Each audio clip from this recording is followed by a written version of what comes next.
What is going on, everybody? Welcome into another episode, of course, because it's Monday, opening up another podcast to talk about our favorite team. And today we're not celebrating Victory Monday, unfortunately, but it's coming from a loss against the Houston Texans. And of course, I'm joined here by my good buddy here, Mythic AZ. What's up, brother man? How you doing this morning? I'm doing pretty well. Obviously, Cardinals losing. It's unfortunate. A little under the weather, but we're keeping it pushing. We're keeping it pushing. How are you doing? Pretty all right. I think, uh, I don't know, man. It's just, I don't think, I'm not feeling anything right now. I'm not going to lie to you. It's like, there's a light at the end of the tunnel. I know I kept preaching win, but at some point you just got to get off it, and it is what it is, right? I mean, draft capital is another thing to kind of look forward to, and you're seeing the Cardinals jump up to second, and then with the freaking Texans pick, you're back in the 21st. So I mean, there's definitely still to kind of obviously observe. We lost, but I think we need to dive into exactly what happened in this game. Obviously that's what we're here for. I think that's what the people here in the chat are for. Let's dive into it. Let's talk about Cardinals versus Texans. They end up losing 21-16 and now advance to 2-9 on the season with 6 games left on the 2023 NFL season. Man, what are your thoughts in this game and what happened? This was an ugly freaking game, dude. Like, I feel like the Cardinals just never, outside of the first couple of drives, couldn't get anything going. And then on top of that, the defense allowing 21 points in the first half just to shut them out in the second half, and we just still couldn't make a comeback is tough. Like, getting 21 points put up on you at half, I was like, wow, this is not trending in a good direction at all. And then they just shut them out completely. And then the Cardinals have every opportunity, forcing turnover after turnover on CJ Stroud, who threw 3 interceptions. 3 interceptions. He had 2 on the season all year long. Just 2. Threw 3 last night, and the Cardinals could not get anything done. Like, offensively, it was just atrocious. And then I have this graphic right here where the Arizona Cardinals on third down were 3 for 10. Fourth down efficiency, 1 for 4. You're not going to win football games converting like that. You have every opportunity in the world. Kyler Murray, Trey McBride, the wobbly ball, can't have that. And then on top of that, he threw to Greg Dortch short of the sticks. Like, there was a couple plays where we just couldn't get conversions. And I feel like it really did come down to that. Offense not converting to points. You had that Kyler deep shot very early on. We scored in like 5 plays. I was like, oh, wow, this game's going to be good for us. Couldn't be more wrong. Offense just didn't show up. Defense gave up 21 just to shut them out. Like, defense stepped it up big time, forced 3 big turnovers on the Texans, and we just it was bad. How are you feeling? What are your thoughts? What did you see? It seems to be kind of like the trend of what we've been always seeing, right? It's the things that we're kind of saying every single time. We were hoping that with Kyler Murray coming back, we would see less offensive struggles. Is the best way to describe it, but we're still kind of seeing it now. Obviously, in the very first drive when we saw that, I'm not gonna lie to you, bro. I was like, whoa, like I was stoked. I was like, let's go, put some respect on Kyler Murray's name. And then the rest of the game went through, and it's just like, what the heck is going on? It's like, who do we blame here, right? Now, obviously, when you lose, like you want to put your finger on something, right? But like, I think everything was bad, man. I think the offensive line didn't play good. I think missing Michael Wilson, which is crazy because he's a rookie, but not having that big bodied wide receiver and Michael Wilson there, like I feel like that affected the Cardinals. That and then pressure was obviously getting to Kyler, and then just some of the decisions, his throws weren't looking as crisp as we all thought they were going to. Like, short of that big deep ball to Rondo Moore, like that was it. Everything else seemed short. Marquise Hollywood Brown can't contest for anything. He's not a wide receiver number 1. We love James Conner, but like he can only be as effective as him getting the ball. And I don't know, man. It's just there was a lot of things that kind of went wrong, and it all kind of starts with the offense for me. The defense, they couldn't stop a nosebleed for the first half, but man, they made adjustments. They got 3 picks for the Arizona Cardinals offense to come out here and do something, and they didn't do it. And the whole going for it on 4th down or going for the 2-point conversion, honestly, this is kind of giving me a little PTSD of Mr. Cliff Dingleberry last year. I think at the end of the day, we just got to take our points. We know what our offense is. I get why the gamble is why they go for the gamble. I understand it, but in the grand scheme of things, if we took those 3 points and we went for that extra kick and let Matt Prater, get 4 points for us, this literally could have been a field goal game for the Arizona Cardinals, and we wouldn't have to force a touchdown. We were in prime position to make a field goal for Matt Prater to win this game. You know what I mean? So like, I get why we are going for the 4th downs, right? Like while I'm watching the game, I was watching it with my brother, and I was like, okay, I get it, right? I get why we're going. Like if it works, it works. If it doesn't, oh man, I'm just nervous. But like most of the time, it's not working for us. Like let's just take the points in the grand scheme of things, because we could have won this game. This was a winnable game for us. Our defense showed out in the second half. 3 picks. Come on, like it just sucks. Yeah, the 3 interceptions, man. Like this game trended so bad for us in the first half. It was like 21-10, 21-13 or something. And then I think it was 21-10. And the Cardinals scored 6 points in the second half. And then the Texans scored 0. And we couldn't get a win. It's just like, how do you hold a team to 0 and you have it that close? And all you got to do is score 12 points. Just 12 points, right? Kyler Murray and this offense had every opportunity in the world to get something done. And they just fell flat on their face. Just flat on their face. Like, as much as like the talent on defense isn't necessarily there, and Devin Singletary popped off, which I did not expect at all. I didn't expect that whatsoever. I didn't think he was going to crack 22 carries for 100 plus and a touchdown. Insane. I even said, yeah, I'm not really worried. He spazzed. Spazzed off. So couldn't have been more wrong there. I knew our run defense was suspect, but whew. And then on top of that, our offense was just atrocious. Like I can't get past that. Offense conversions, just it comes down to converting. Like if you're gonna go for it that many times, you have to convert. Obviously, you can call the game different. I 100% agree, but if you're gonna go for it, you got to convert. You have to. You can't go for it that many times and 3 for 10 and 1 for 4. You're not gonna win games. I'm seeing this in the chat here, and for some reason, I don't know why I didn't focus on it as much as I did in the first game. Did Kyler Murray play under center very often in this game? I don't think he did. It wasn't a ton. It was a lot of shotgun, is what people are saying. Yeah. I'm not necessarily worried, though. I'm sorry, what's up? I'm like not worried about that, though. You're not? Okay. I feel like they're just still easing him back into it. Like I think it's a second game back. Right? And Kyler did play under center last game. Just not, I don't know. I don't think it was a ton of times he was taking snaps under center. I'm also not sure. Because I saw people in my comment section say that too, but like I'm not 100% sure. I wish I paid more attention to it. Man, why didn't I focus on that? Right. I think we were coming off a win, and I think I was just high on emotion. I think that's probably why I didn't focus on it too much. But like here, I guess this is why people are guys concerned about it. Because when you're playing under center and you're not in shotgun most of the time, you can put different formations out, whether it's the ball, like if it's like a 3rd and short, you could be under center and hand the ball off to, have different packages and not just being in shotgun. I think I'm going to try to take a look back and see exactly what it was, or maybe there's a website out there that I can look into to see like how much times he was in shotgun. But I think it is kind of important, to be honest with you, personally, just because of like being able to mix it up. And if we're in shotgun most of the time, we're kind of going back to that same situation of being transparent. But yeah, it is what it is. Let's keep jumping onto this game. What do you think of Marco Wilson, man? Marco Wilson has been the talk of the town. People want to cut him. People want to send him to China. People want to send him, trade him away from a paperclip again. Well, what do you think about Marco? Same stance. I can't. It's not looking good for him at all. Like maybe he thrives in like a CB2, CB3 role, but that CB1, he's getting cooked. Yeah, cooked. Right. Cooked. I can't stand it. Like Nico Collins, or was it Tank Dell? One of them spazzed for like 100. One of them spazzed for like 60, 80. And then Robert Woods for like 42. And I was just like, dude. Yeah. Everyone was open, making contested catches, making every single catch in the world. And I'm like, dude, I can't watch this. It's like wild, CJ Stroud, like the game could have been a blowout, like genuinely, but the Cardinals defense stepped up.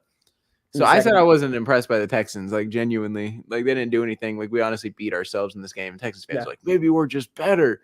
I'm like, stop. Like we had every opportunity. You guys did. We did. Points, and then ended up putting up a stinker.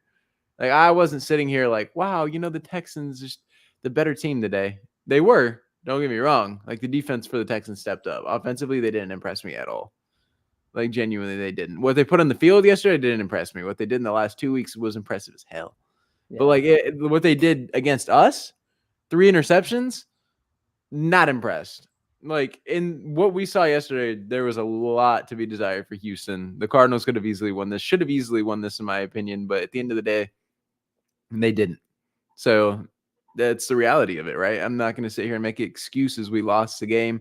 We were the worst football team. So you just gotta roll with the punches. Yeah, I agree with that. I think at one point Marco actually got benched. I'm not gonna lie to you. I'm looking at the snap count here, and every single time since we've talked about it since week 8, he's gotten declined and more in terms of playing time. Last week was 76% to this week 75%. So he's going lower and lower. And then Garrett Williams is getting more and more play time as well. So his time is kind of coming up as well. But I agree. Marco Wilson always kind of seemed to be on the opposite side of a highlight reel for the other team.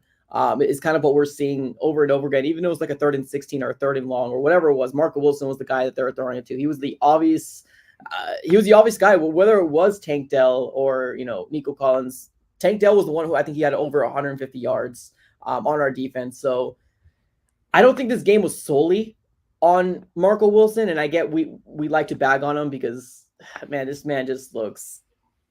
He just gets lost. He just gets juked super quick. And me and my brother were making jokes like my grandma could do better than him. You know what I mean? But like in the grand scheme of things, like, yes, he was a factor in terms of why we lost, but we do got to address the elephant in the room, and it was the offense. The offense was the real sole purpose why the Arizona Cardinals lost this game. Now, whether you blame that on our offensive line, play calling, Kyler Murray, not having our big wide receiver, Marquise Hollywood Brown, it's all of it. It's all together.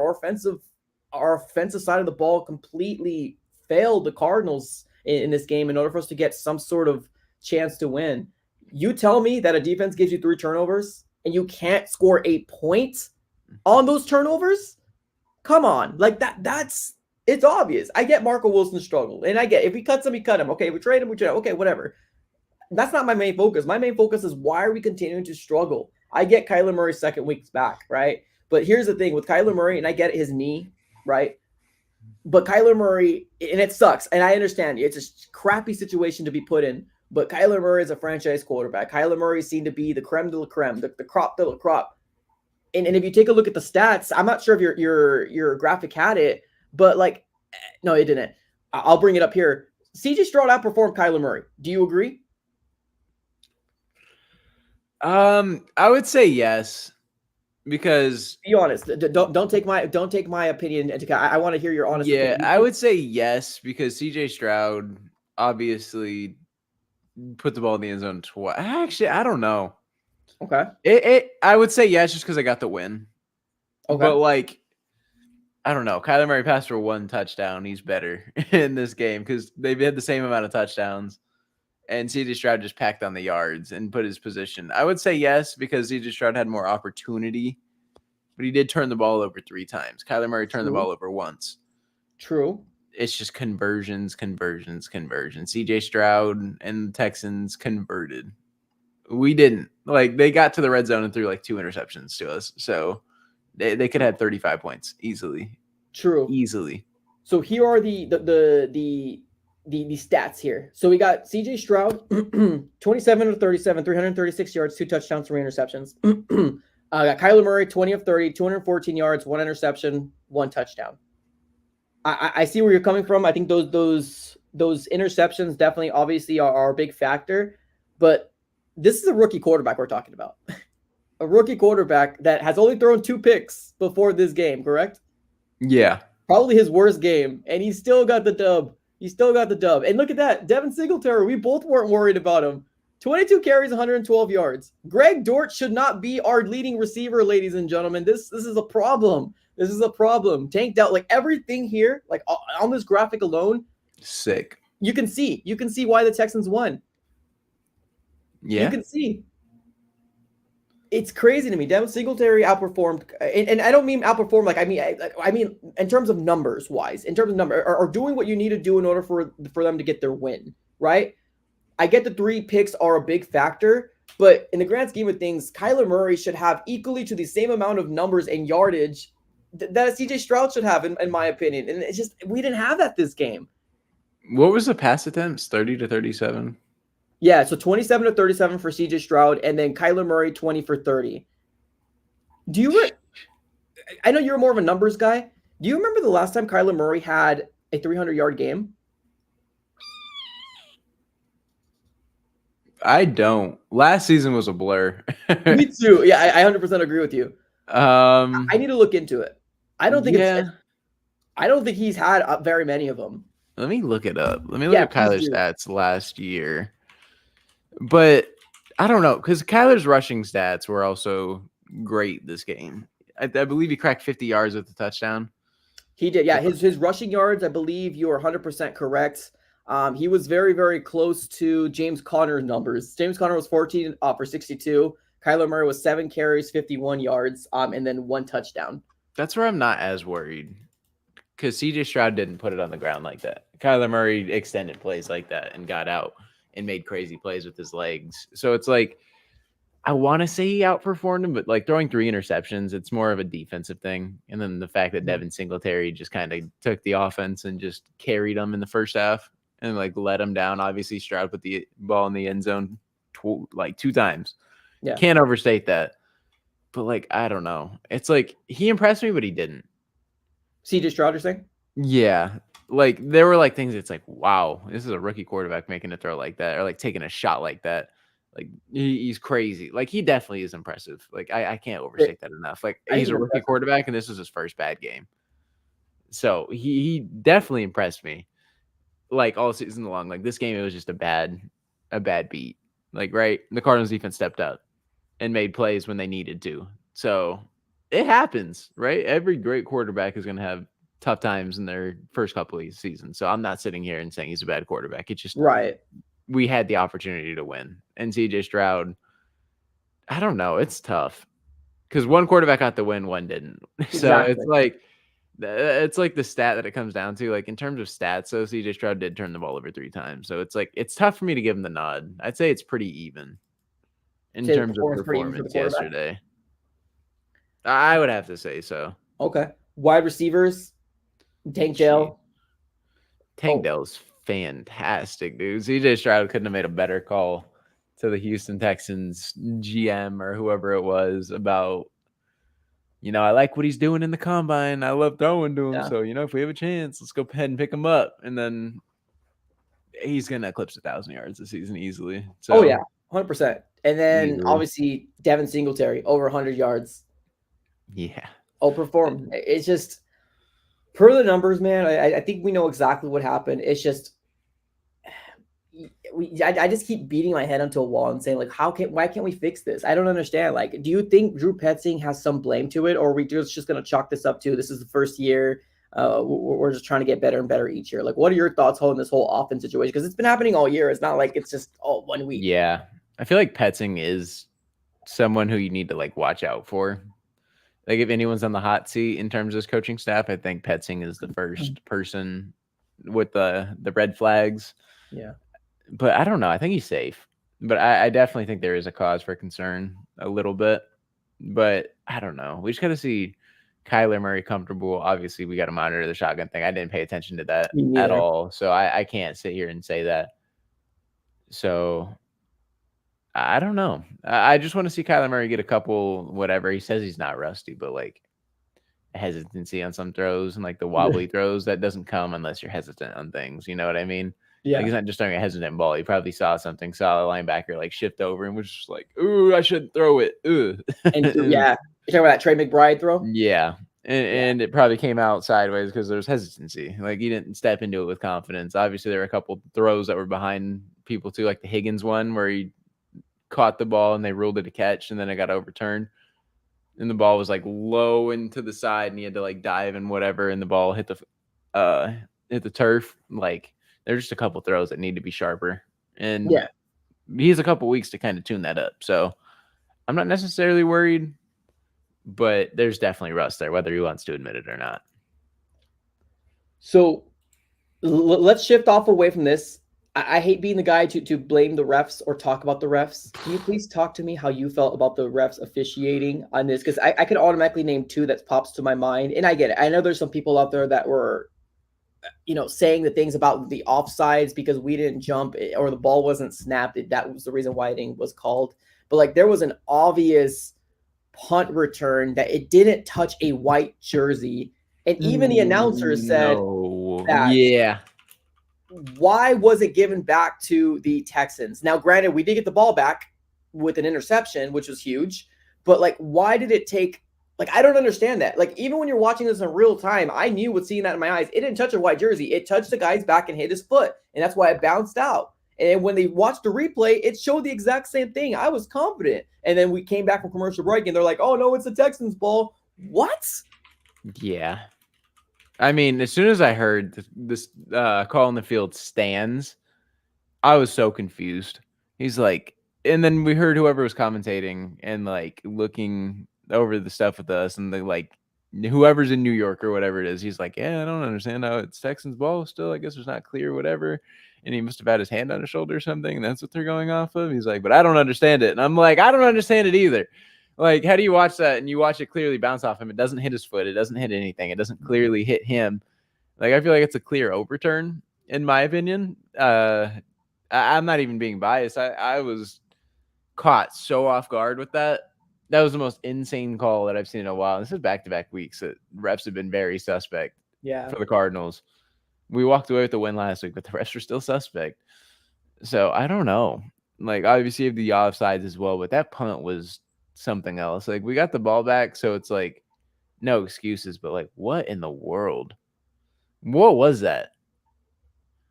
It's wild, man. It's wild, and we can't forget about the Cleveland Browns game too. Although we got destroyed in that game, and I think a lot of us don't talk about. There was that zig route from the pass interference call or offensive pass interference on Marquise Oliver Brown, which he didn't touch anybody. It's just these refs are just becoming worse and worse, man. And it's not just this game. I take some time to watch the NFL, like the rest of the games, or at least when I have time to. Like just the refs this year is just so god awful. Like they literally changed the events of who wins a game because of their just inability to be correct. Like they're obviously wrong. And especially the Cardinals, obviously we're talking about it more because it's our favorite team, but like it's all across the NFL. Like it's bad. Oh yeah, the refereeing in sports has taken such a hit. I don't know what's going on. It's terrible, man. It's terrible. All right, let's continue to talk about Texans versus Cardinals here. This is going to basically be our therapy session, ladies and gentlemen. So for people in the chat here that are having a conversation, appreciate you guys for being here, by the way. We got 2 games left after this one. Oh, no, I'm sorry. We have 6 games left total. But we got 2 winnable games left, right? I'm doing quotations, winnable games. We got the Rams and the Steelers. And I think that Steelers is the way away. So... Man, Cardinals versus Rams. Let's go there real quick. We know Matthew Stafford isn't playing good, but they just swept the Seahawks, which we think that they might be some sort of playoff, back end or a wild card type of team. Do you think the Cardinals have a chance to beat the Rams? I do.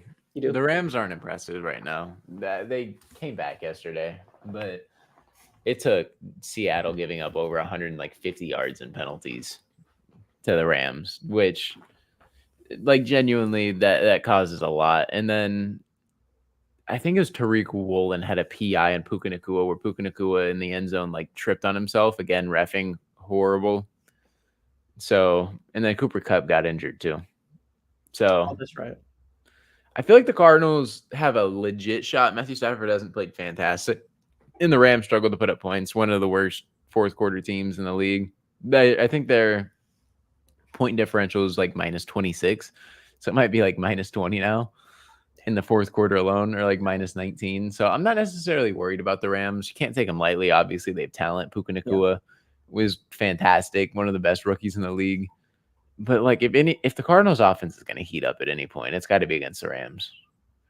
And then you kind of need it to, because the Steelers are tough on defense, right? If the Steelers put up 17 plus points on offense, I'm going to be sick to my stomach. But like the Rams, like, I don't know, they're solid. They're like 4-6, but like they just don't do it. Like they just don't do anything insane. So I'm not necessarily worried, but like you have to be worried about every team at 2-9. Yeah. So No, facts. Yeah, true. You feel Okay. the same way? I mean, I don't know, man. I don't know. I want to. I want to believe it. I truly do. And I get the idea of the whole Russ thing with Kyler Murray. And I think somehow, like, my mind is clouded to the fact that, like, yes, he did come off this big drastic injury, right? But like if somebody tells me you're full 100%, right, ready to go, and I get it, that means health, right? I mean, it doesn't mean you're 100%. You know this playbook, and I'm fully aware of that. It's just you expect so much more from a franchise quarterback, and I get why that's very unfair.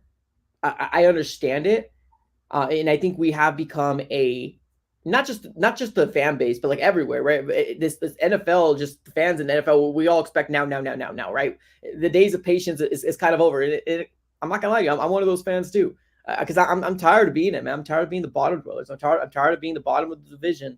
So like, I understand I'm holding Kyler Murray to a higher standard, so I was truly expecting more. I was expecting what we seen in that first drive to continue to happen, even if we don't walk away with 30 plus points. But I thought we were going to be scoring more than 16. Yeah, for 16 is sure. ridiculous. It's ridiculous with Kyler Murray, and this is the way I like to think of it here. And I get it, right? A lot of things are not helping Kyler Murray. I understand. Our offensive line looks in shambles. We didn't have our X wide receiver, or some might even argue we don't have an X wide receiver. We don't have a prototypical dog wide receiver, right? I get it. A lot of things are stacking up against the Arizona Cardinals, but we just seen CJ Stroud with Nico Collins, Tank Dell, which I get it, right? Rookie quarterback, very sensational, looks good. But in the grand scheme of things, let's not forget these two are rookies, not Nico, but CJ Stroud and Tank Dell. They are taking the NFL world by storm. And D'Amico Ryans, a rookie head coach, has 6 wins on the season. Well, the Arizona Cardinals, all we're worried about is draft pick. That's just, it frustrates me, man. Like, we were just a first round pick, or we were the first overall pick in 2019, like, and we're back in the same situation 2 or 3 years later, like, or 4 or 5 years later. Like, I'm just so tired of it, man. Somebody please take me off my bridge right now, because now I think the emotions are coming out. Yeah, I don't know. I feel like the Cardinals, when it comes to the receiver position, are definitely at a lack because with Michael Wilson gone, you have Rondale Moore, who's like 5'9", 5'8". You have Greg Dortch, who's 5'8". You have Hollywood Brown, who's like 5'9", 5'10". Like, you just have a bunch of small receivers on the field. Yeah, And you're not like, maybe that's what, I don't know if they went spread, but maybe that's why they went shotgun, right? Try to get these people in space. yeah, I, maybe. I don't know. Because you have no Michael Wilson, there's no big body target. Like Kyler Murray had nobody besides Trey McBride. You're playing with a bunch of people under 5'10", and you're just like trying to run an offense. It's hard. It's hard. But who are you gonna go put out? Zach Pascal? Like, he has done nothing. He's looked horrible in his games. Like, he's had touchdowns thrown to him where it just goes right through his hands. He's had passes where he's just dropping it. Like, he's looked horrible. You can't put him on the field like that. Like, I don't know. The Cardinals are at such like a fault right now. Like, we just need like a big body receiver outside of Michael Wilson. Like, I don't know who it is because I believe Nico Collins is like 6'4", 6'5". Yeah, So he looked huge. He yeah, looked huge. Like Tank Dell is like 5'11", I believe. So he's not like a big body receiver either. But 5'11's the tallest that would be on our team. So yeah. it's crazy It putting that is. into perspective. Like they have a 6'4", 6'5" receiver. So I don't know. It just feels like we're at such a fault right now. And like I understand Kyler Murray also coming out and saying he's not rusty or whatever because he doesn't want to put excuses in the air.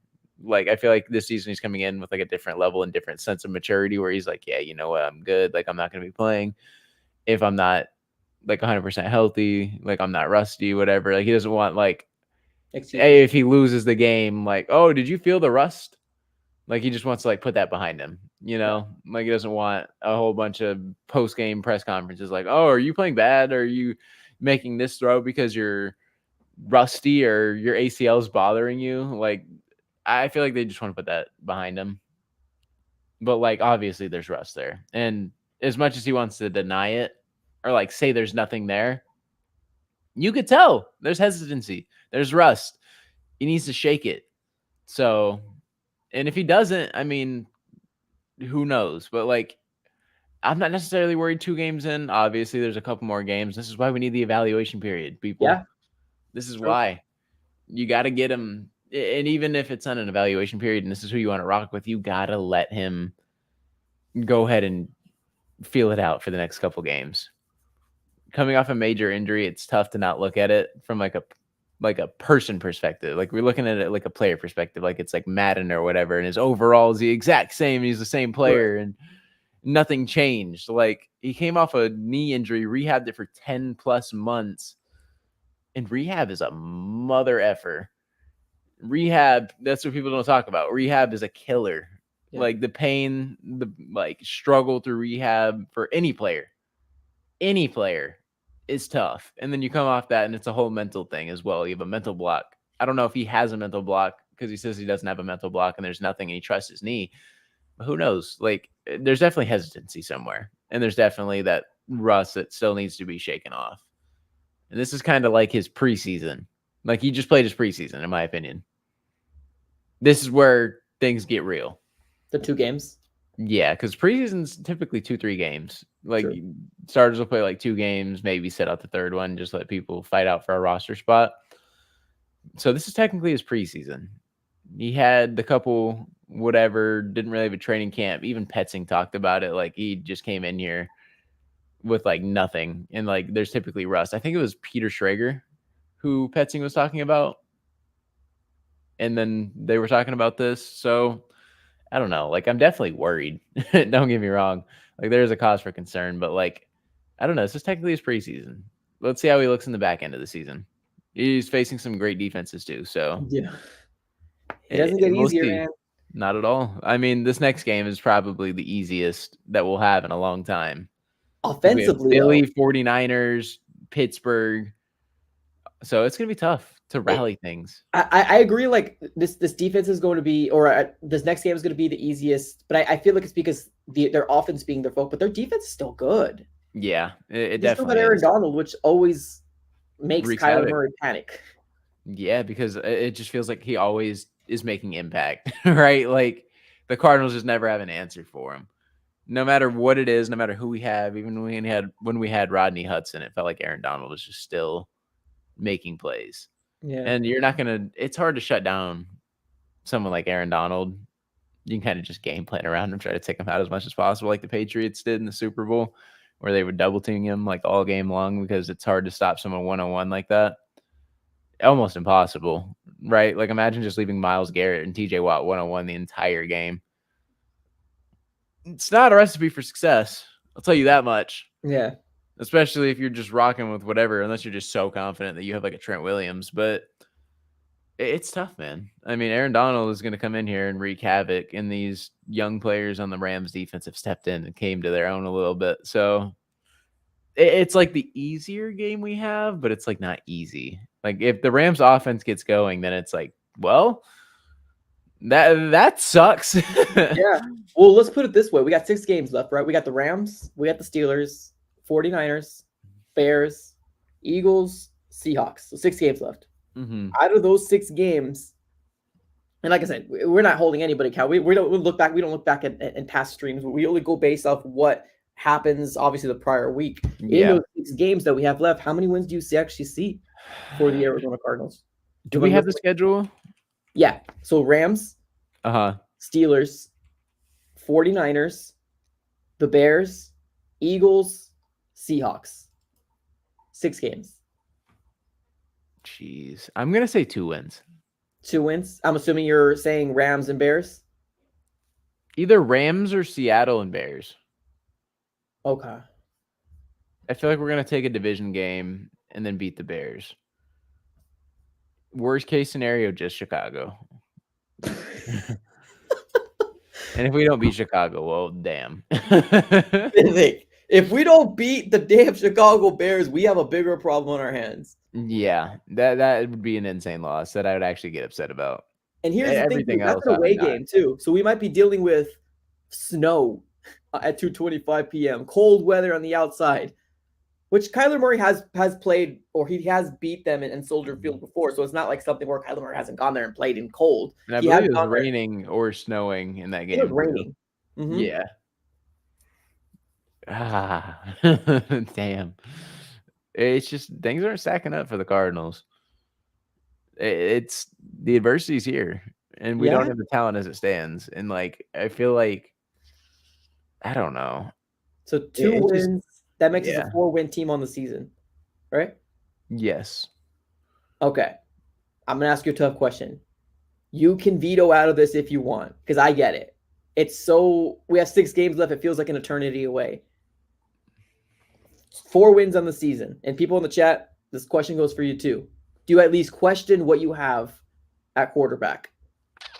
At least question what you have at quarterback at 4 wins.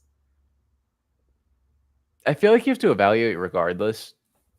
So there will always be a question depending on where you're picking. If you pick one, the question obviously looms without a doubt. But I don't know. Kyler, these next 6 games are telling.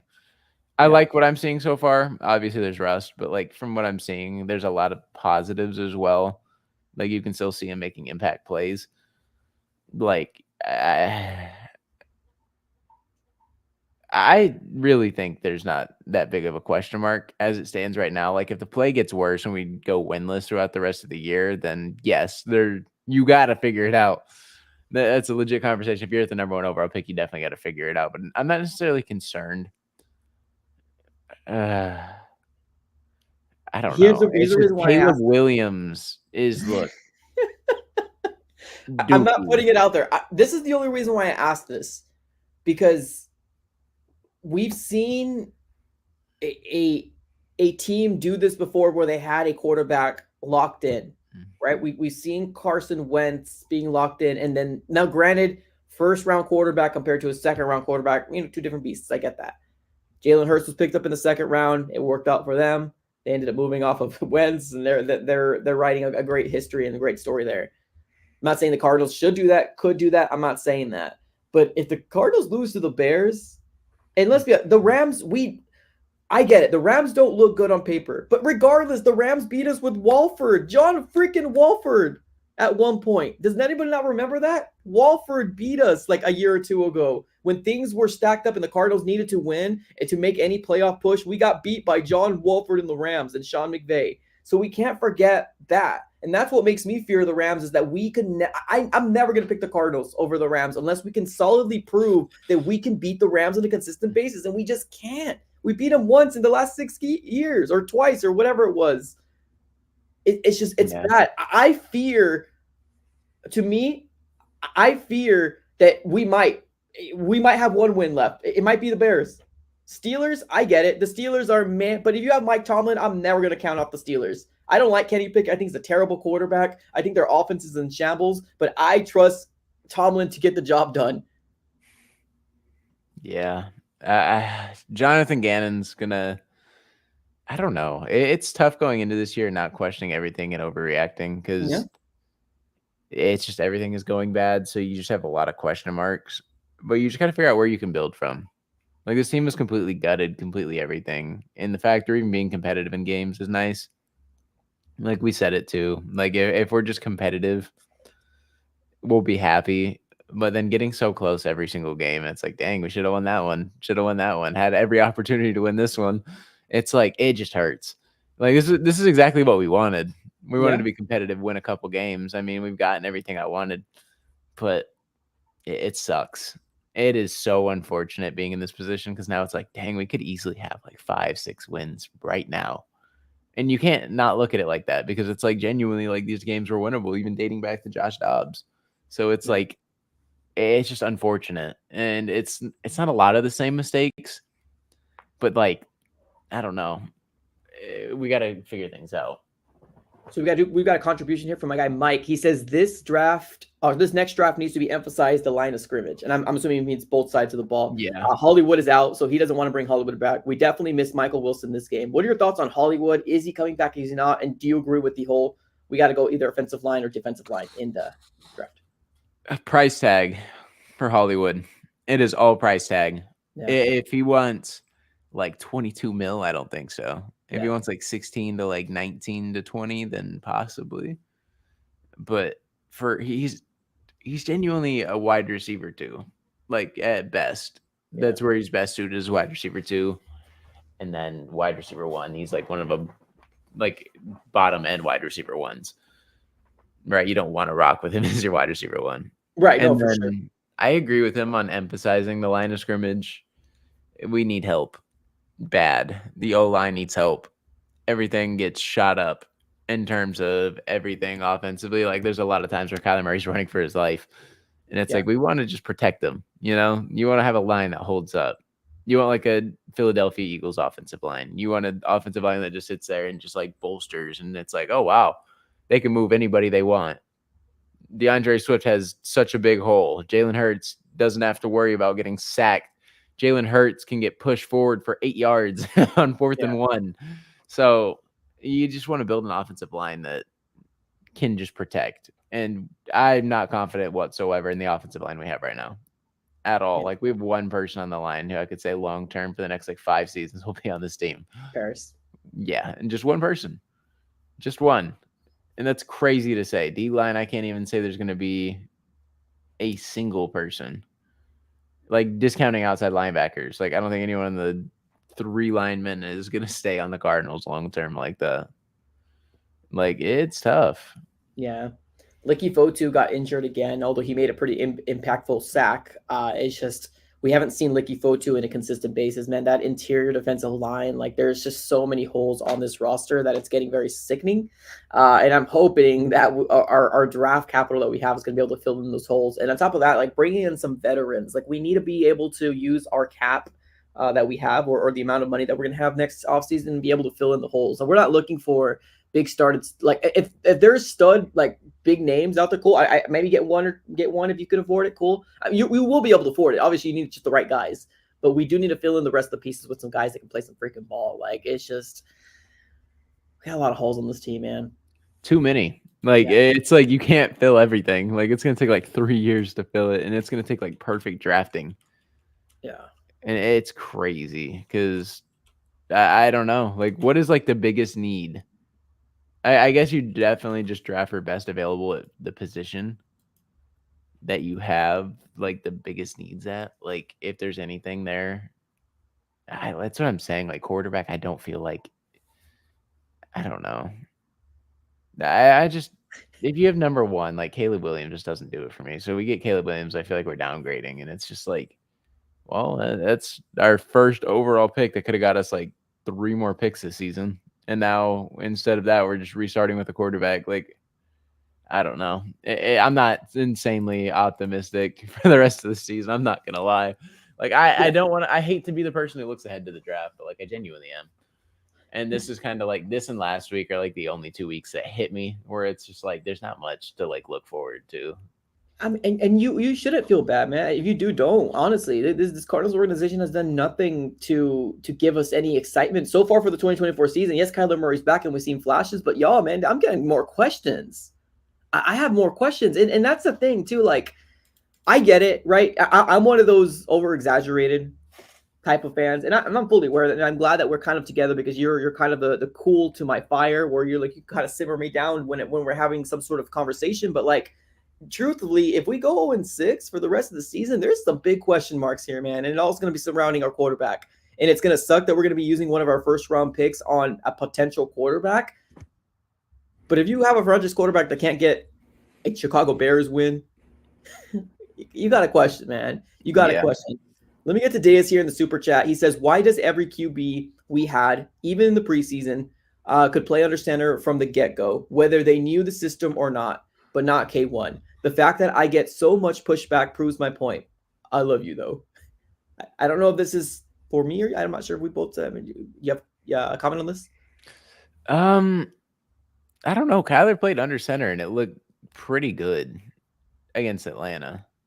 Like I liked what I saw, but I mean it's hard to run under center when you have 5'8" receivers, though. I mean that's just one of the things of football. Like you can run it, but it's tough. Do you think the game plan was shifted to not play as much? Because I think that we can both agree, although we don't have the numbers, he was playing less under center this game than he was against the Falcons, right? Yeah, I would say so. Okay, so you're saying the biggest X factor as to why that was the case, maybe because Michael Wilson was out, is what you're saying? I would say one of them, and also getting Kyler comfortable.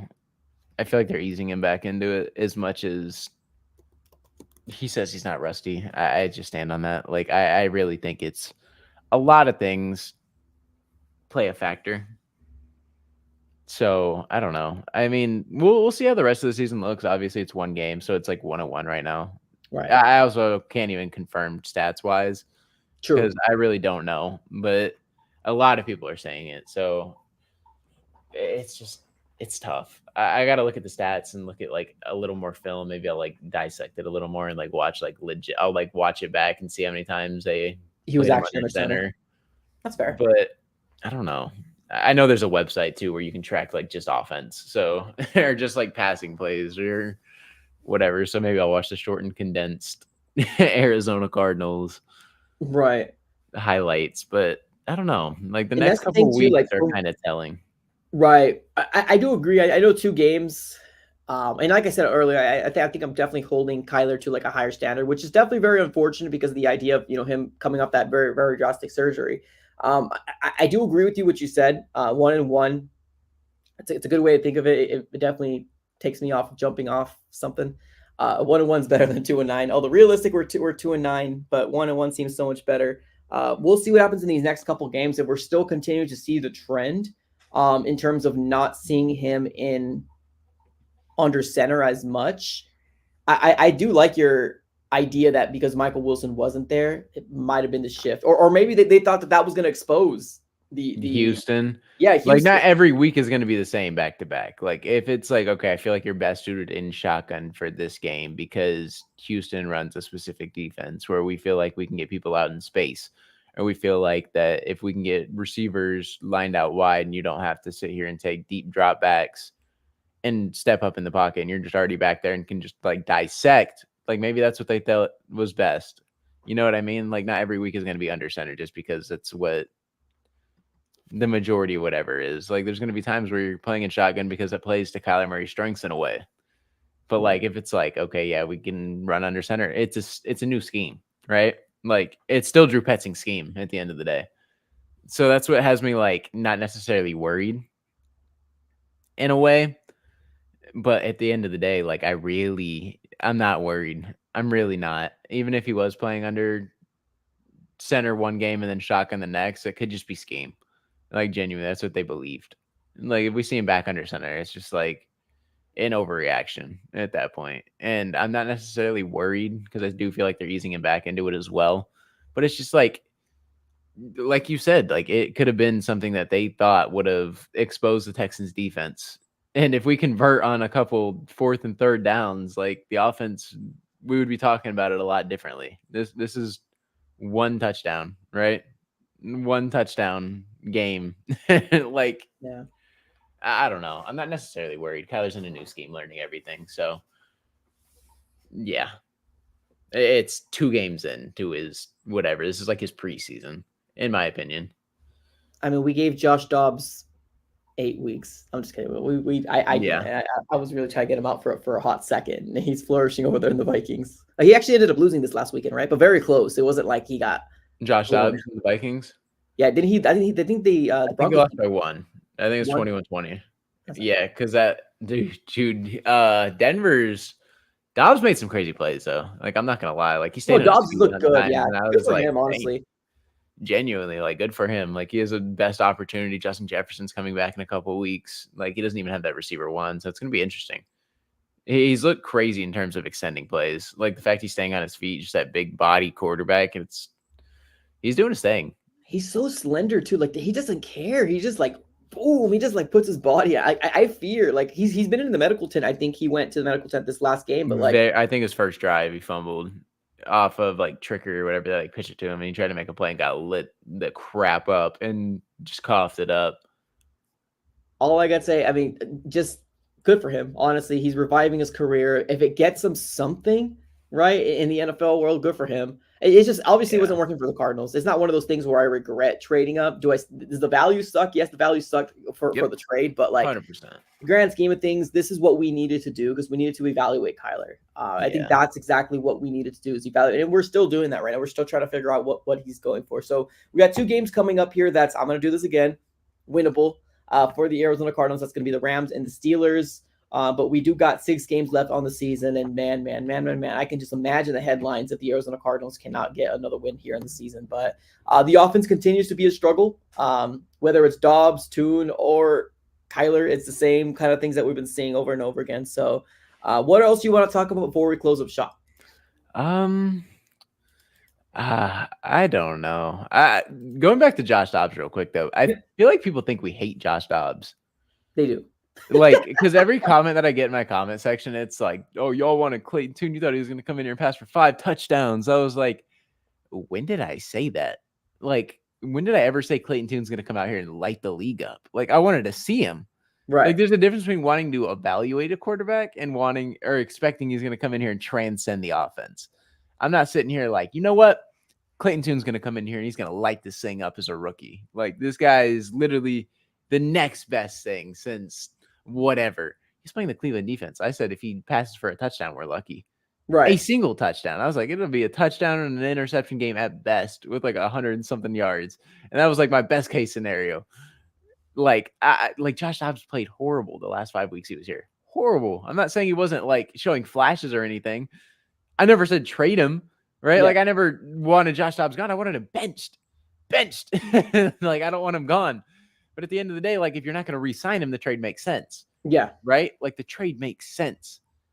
And obviously I titled my video like let's go Josh Dobbs is gone or something. But like at the end of the day, like I'm not saying trade the guy. Like Right. if we're not going to re-sign him because like I said, you have a rookie quarterback. You'd like to have him pan out over Josh Dobbs. Josh Dobbs on a rookie or expiring deal, probably going to make a bag. It's like a bridge quarterback or something. And obviously his play right now is probably skyrocketing that money. Oh yeah. To getting close to 10 mil a year. So we don't have that for a backup quarterback. We'd rather designate $10 million somewhere else. Yeah, I would rather get another offensive something. line piece or something. That's what I'm saying. Yeah. And that's the thing. Like if we weren't re-signing, the trade makes sense.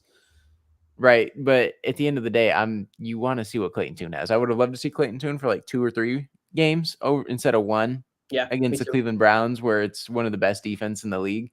Yeah. And it's like obviously a lot of quarterbacks are going to struggle. I don't think Josh Dobbs would have done insanely good either. I feel like he would have done better. Myles Garrett even better. told Tyler too. He's like he should be happy that you missed this game.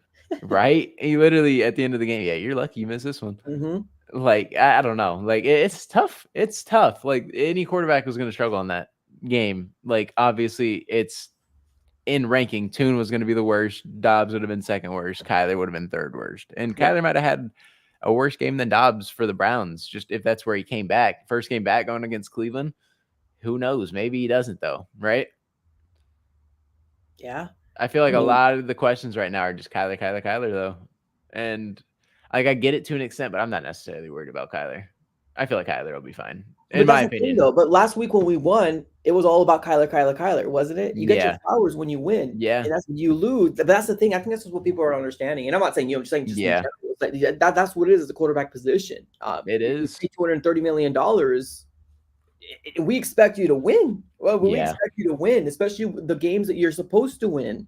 This was storybook for the Cardinals. This is what it should have been. We should have been 2-0. We should have been Kyler Murray riding high. You are our guy. You are the God. You are a savior. And I get it. I said this earlier. I hate that I had this high expectation. But the thing is that this guy's getting paid so much money to perform to the level that we all expect them to.